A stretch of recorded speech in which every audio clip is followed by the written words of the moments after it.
जय हिंद एवरीवन, क्या हालचाल, क्या सारे बच्चे, आई होप आप सब बढ़िया होंगे। दोस्तों मेरा नाम है हर्ष, स्वागत करता हूं इस बेहतरीन से प्लेटफॉर्म जिसका नाम है एसबी क्लासेज में। दोस्तों वापस आ गए हैं इलेक्ट्रिसिटी चैप्टर की एक और न्यू वीडियो लेकिन जिसके अंदर हम बात करने वाले हैं heating effect of electric current की। दोस्तों इससे पहले मैं इलेक्ट्रिसिटी चैप्टर पूरा का पूरा कवर कर लिया है, अब सिर्फ 2 वीडियो बची हैं। एक वीडियो शूट अभी हो रही है एंड इसके बाद एक और आएगी जो क्योंकि पावर से रिलेटेड, उसके बाद हमारा चैप्टर क्या हो जाए, खत्म हो जाएगा। चैप्टर की खत्म करने की तैयारी में लग जाते हैं, ज़्यादा टाइम ना गवाते हुए चलिए स्टार्ट करते हैं। दोस्तों आज का जो टॉपिक है वो क्या है हमारा, heating effect of electric current. दोस्तों इससे पहले हमने काफ़ी सारे टॉपिक्स पढ़ चुके हैं, तो आज का टॉपिक है हमारा heating effect of electric current. Electric current मतलब आपको पता ही है क्या होता है कि भाई करंट की फ्लो को हम क्या बोलते हैं, इलेक्ट्रिक करंट बोलते हैं। तो इस टॉपिक को स्टार्ट करने से पहले मैं आपको 1-2 चीज़ें ना पहले से ही बता देता हूँ कि बाद में अगर बीच में वो आए तो आपको उस टाइम पे कोई दिक्कत ना हो। दोस्तों सबसे पहले मैं स्टार्ट करना चाहता हूँ एक वर्ड से जिसको हम बोलते हैं वर्क। क्या बोलते हैं, वर्क। दोस्तों वर्क हो गया, एक हो गया एनर्जी हो गया, क्या हो गया, एक एनर्जी, और एक हो गया क्या, हीट। क्या हो गया, हीट हो गया। दोस्तों क्या आपको पता है इन तीनों की एसआई यूनिट क्या होती है? आप बोलोगे भैया हीट की एसआई यूनिट तो जूल होती है, एनर्जी की भी हमने पढ़ी है, जूल होती है, एंड वर्क को भी किस में नापा जाता है, जूल में नापा जाता है। तीनों चीज़ों को किसके अंदर नापा जाता है, जूल में नापा जाता है। भाई अगर तीनों चीज़ों को जूल में नापा जाता है तो कहीं ना कहीं ये तीनों चीज़ें क्या सेम नहीं है? देखो सिंपल सी बात है भाई, अगर आपके पास एनर्जी, जितनी आपके पास एनर्जी होगी उतना ही आप क्या कर पाओगे, वर्क कर पाओगे। इसका मतलब जितनी आपके पास एनर्जी होगी किसके बराबर होगी, वर्क के बराबर होगी। तो हम ऐसा कहते भी है कि वर्क को हम क्या मान के चलते हैं, एनर्जी मान के चलते हैं। और आपको पता है हीट क्या होती है, हीट होती है गर्मी। हीट गर्मी कब निकलती है, जब आपकी बॉडी से एनर्जी का क्या होता है, लॉस होता है। तो मतलब एनर्जी का जब लॉस होगा तब क्या होता है भाई, एनर्जी के लॉस को हम क्या बोलते हैं, हीट कंसिडर करते हैं। तो इसका मतलब जितनी एनर्जी का लॉस होगा उसी को हम क्या बोलते हैं, हीट बोलते हैं। तो मतलब आप कहीं पर बात करो वर्क की, कहीं पर बात करो एनर्जी की, कहीं पर बात करो हीट की, तो लगभग हम तीनों को क्या मान सकते हैं, सेम मान सकते हैं। ठीक है भाई, तो इस चैप्टर में भी अभी इस टॉपिक के अंदर मैं आपको हीट को वर्क से रिलेटेड करके दिखाऊंगा कैसे, चलिए देखते हैं। दोस्तों स्टार्ट करते हैं हम। सबसे पहले देखो टॉपिक क्या है, टॉपिक के बारे में थोड़ा समझते हैं। ठीक है दोस्तों, आपने ना डेली लाइफ में कभी ना कभी देखा होगा कि भाई आपको जब कभी भी देखो 100 वाट का बल्ब देखा भाई आपने, जो पुराने ज़माने में, मतलब अभी हमारे टाइम में तो आता ही है भाई, अभी भी एक बल्ब आता था भाई, ये वाला 100 वाट का बल्ब होता था। ठीक है, जो क्या करता था, बहुत ज़्यादा गर्मी करता था, मतलब बहुत ज़्यादा पीले कलर की भाई इसकी क्या होती थी, लाइट होती थी, और ये बहुत ज़्यादा क्या करता था, हीट प्रोड्यूस करता था। मतलब अगर इसको 1-1.5 घंटे बल्ब जला लिया और गर्मी से टच करने जाते ना भाई, बहुत ज़्यादा गर्म लगता था। तो भाई मेन क्वेश्चन आया कि भैया ये गर्म मतलब हीट कहाँ से आई, क्या है हीट, क्यों लग रही है। बटन जलाते हैं, प्रेस को चालू कर देते, प्रेस गर्म कैसे हो जाती है भैया, ये भी तो बात है भाई। सर्दियों में हीटर का इस्तेमाल करते हैं, हीटर गर्म कैसे हो जाता है भैया, हीट कैसे प्रोड्यूस हो रही है। मतलब मुद्दा तो ये भैया करंट से हीट कैसे प्रोड्यूस हो रही है। तो दोस्तों इस वीडियो में हमें यही देखना है कि इलेक्ट्रिक करंट की वजह से हीट का क्या इफेक्ट पड़ता है, क्या इफेक्ट हीट के होते हैं। टॉपिक का नाम तभी रखा गया है heating effects of electric current, मतलब इलेक्ट्रिक करंट के हीटिंग इफेक्ट कौन कौन से होते हैं वो जानते हैं। दोस्तों पहला क्वेश्चन आपका बनता है कि भैया ये हीट आई कि वाई हीट प्रोड्यूस कहाँ से हुई, क्या रीजन है हीट प्रोड्यूस होने का। तो इसका मैं आपको छोटा सा रीजन दे देता हूँ। जैसे क्या, जो आपने देखा होगा कि जब कभी भी इलेक्ट्रिक करंट क्या करता है, फ्लो करता है। इलेक्ट्रिक करंट क्या करता है, फ्लो करता है। मैप के थ्रू आपको मैं बताऊंगा छोटा सा।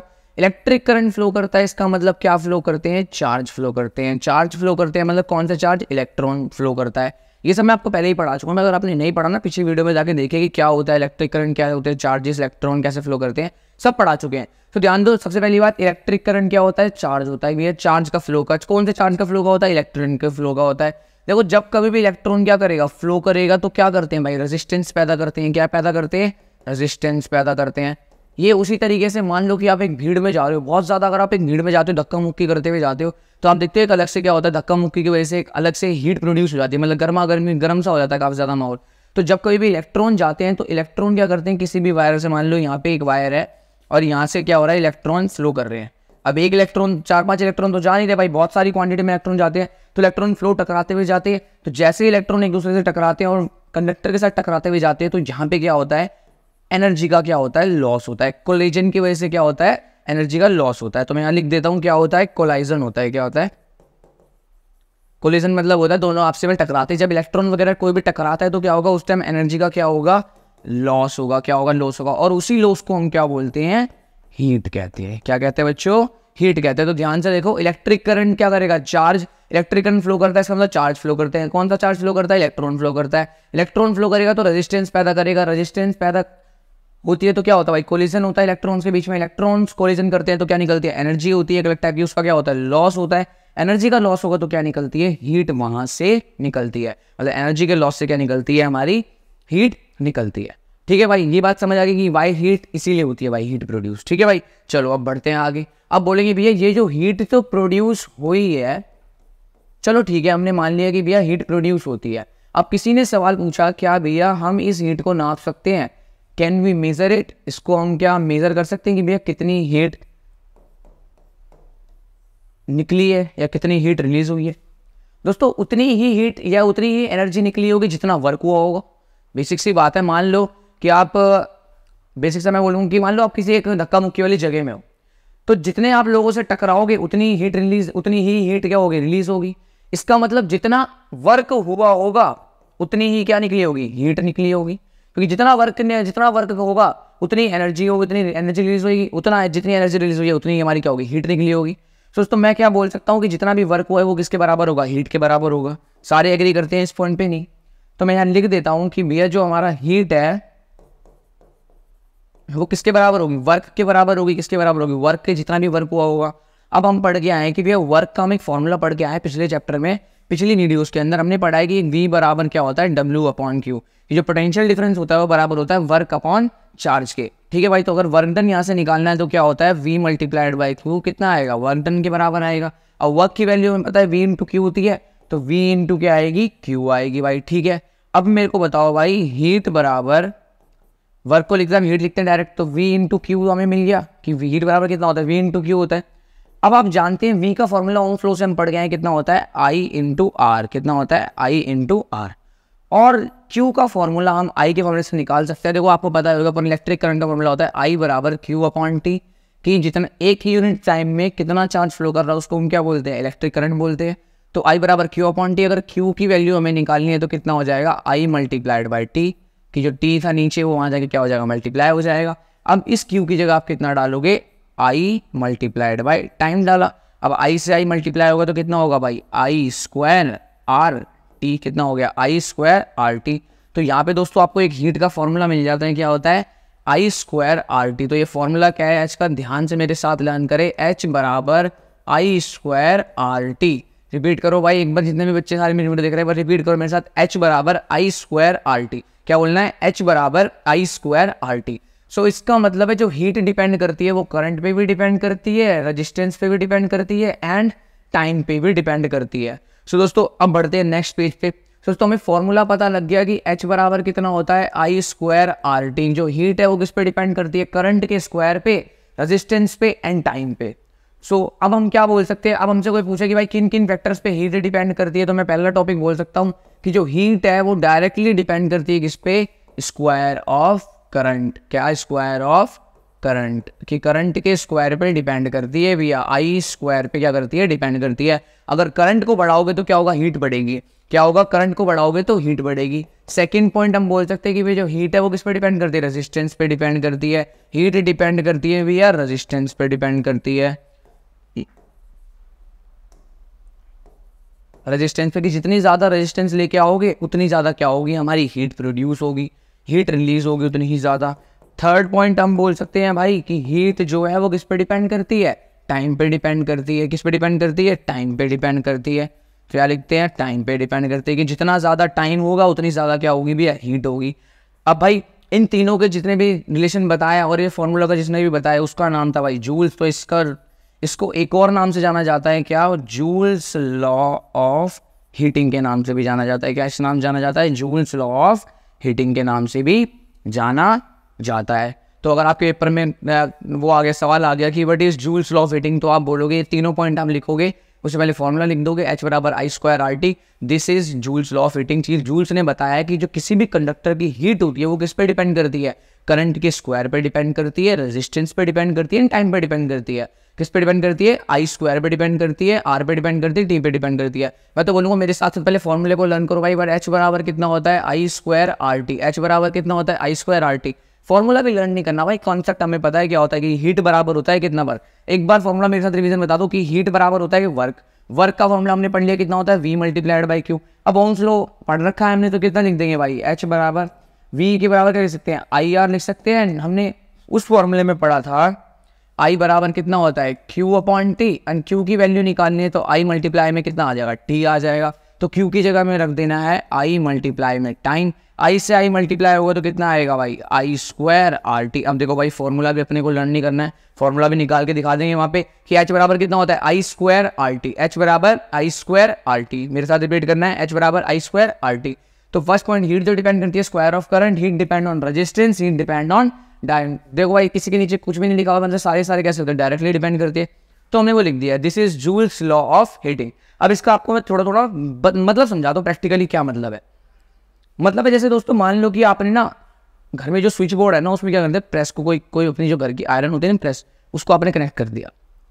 पहले पॉइंट का मतलब है कि भाई स्क्वायर ऑफ करंट, मतलब कि उस वायर में जितना भी करंट फ्लो कर रहा होगा, अगर आपने उस करंट को क्या कर दिया, बढ़ा दिया, करंट कितना कर दिया, बढ़ा दिया। बेसिकली मैं आपको बोलूं कि मान लो H डिपेंड करता है I स्क्वायर पे डिपेंड करता है, तो मैंने बोला कि भाई आपने I जो करंट था ना पहले वाला, उसको कर दिया 2I, तो आपने I से बदल के करंट कितना कर दिया, I से बदल के आपने कर दिया 2I। तो मेरे को बताओ कितनी हीट पे फर्क पड़ेगा। तो दोस्तों आपको पता है कि जो हीट होती है वो I स्क्वायर पे डिपेंड करती है।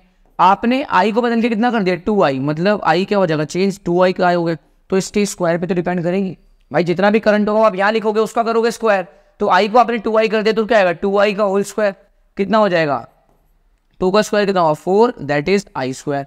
अब आप ध्यान दे सकते हो कि आपने करंट कितना बढ़ाया, 4 गुना पहले से करंट बढ़ा दिया। पहले करंट I स्क्वायर ही था, अब आपने कितना कर दिया, 4 गुना। 4 गुना करंट करोगे तो 4 गुना क्या हो जाएगी, हीट बढ़ जाएगी, क्योंकि डायरेक्टली प्रोपोर्शनल है। एक को बढ़ाओगे दूसरा भी उतना बढ़ेगा, एक को 2 गुना बढ़ाओगे तो दूसरा भी कितना बढ़ेगा, 2 गुना बढ़ेगा।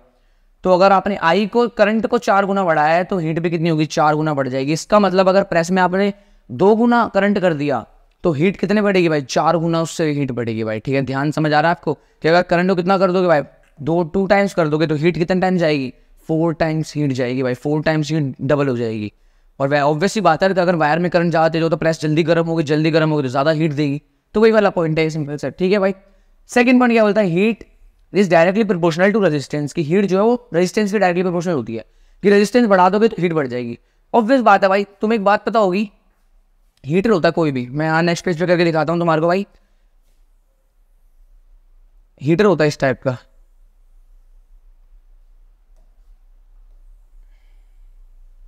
अबे बन नहीं रहा भाई, तो देखना भाई कुछ ना इस टाइप का हीटर होता है, ध्यान रखना भाई।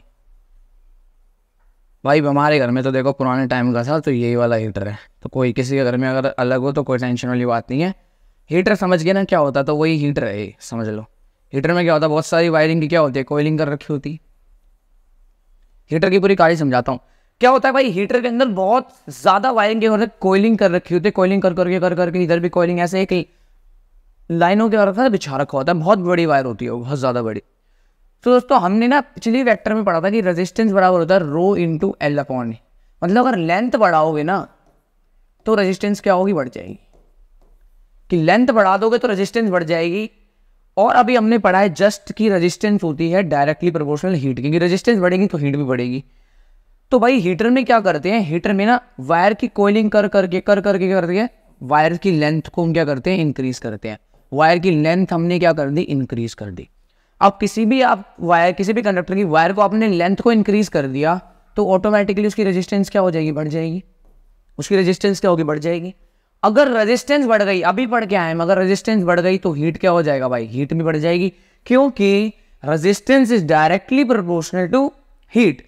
तो भाई अगर रेजिस्टेंस बढ़ेगी तो हीट भी बढ़ेगी। इसीलिए जितने भी हीटर वगैरह होते हैं उसमें वायर की कोयलिंग ही करी जाती है, क्योंकि कोयलिंग से क्या होता है, वायर को हम लंबा कर सकते हैं, मतलब वायर काफी ज्यादा लंबी हो सकती है उससे। तो लंबी हो जाएगी तो क्या होगा, रेजिस्टेंस बढ़ जाएगी, रेजिस्टेंस बढ़ जाएगी तो हीट बढ़ जाएगी। ठीक है, बात समझ आ रही है। अब आते हैं नेक्स्ट पॉइंट पे। नेक्स्ट पॉइंट है हमारा, heat is directly proportional to time. यार ये तो देखो बहुत ऑब्वियस सा पॉइंट है। आपने प्रेस लगा रखी है, उसमें क्या नाम है, आपने स्विच में लगा रखी है, आपने 1 घंटे के लिए प्रेस को छोड़ दिया। भाई अगर 10 मिनट के लिए प्रेस गर्म करोगे, कुछ टाइम के लिए करोगे तो कुछ हीट मिलेगी। आपने 4-5 घंटे प्रेस चालू ही छोड़ दी तो कपड़ा पूरा देखते ना, पूरा का पूरा जल जाता है। अगर रखी रहेगी तो प्रेस पूरा कपड़ा क्या होगा, जल जाएगा। क्योंकि आपने टाइम बढ़ा दिया, टाइम बढ़ा दे तो हीट क्या होगी, बढ़ जाएगी, हीट बढ़ जाएगी तो क्या होगा भाई, कपड़े वगैरह जो प्रेस करते हो जल जाएंगे भाई। सो ये पॉइंट हो गया वाला भी क्लियर।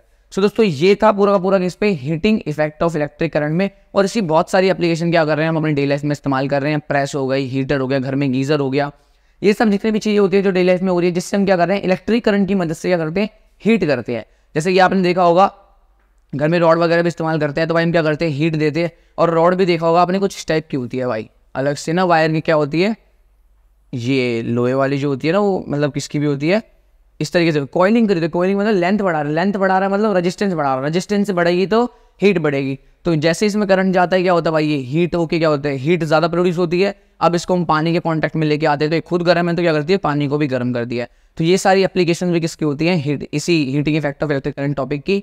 सो बहुत सारी चीज़ें जो हम इस्तेमाल कर रहे हैं इस टॉपिक से रिलेटेड। और अगर आपसे कोई भी पूछ दे कि भाई कितनी हीट रिलीज हो रही है, तो आपको कुछ नहीं करना, आपको फॉर्मूला बताना है H बराबर I स्क्वायर RT। क्या करना है, H बराबर I स्क्वायर RT। अगर करंट दे रखा हो एम्पियर में, रेजिस्टेंस दे रखी हो ओम में, टाइम दे रखा हो सेकंड में, तो जो हीट निकल आएगी उसकी एसआई यूनिट कितनी होगी, जूल होगी। क्या होगी, जूल की। हीट को हम नापेंगे जूल के अंदर। समझ आ रही है भाई बात। तो इस वीडियो में मैंने पूरी बात कर ली heating effect of electric current से रिलेटेड, जितनी भी जो भी बात थी हमने सब कंप्लीट कर लिया है। अगर आपको वीडियो अच्छी लगी तो प्लीज़ वीडियो को लाइक करना एंड चैनल को सब्सक्राइब करना। तब तक के लिए बाय बाय, टाटा, मिलते हैं नेक्स्ट क्लास।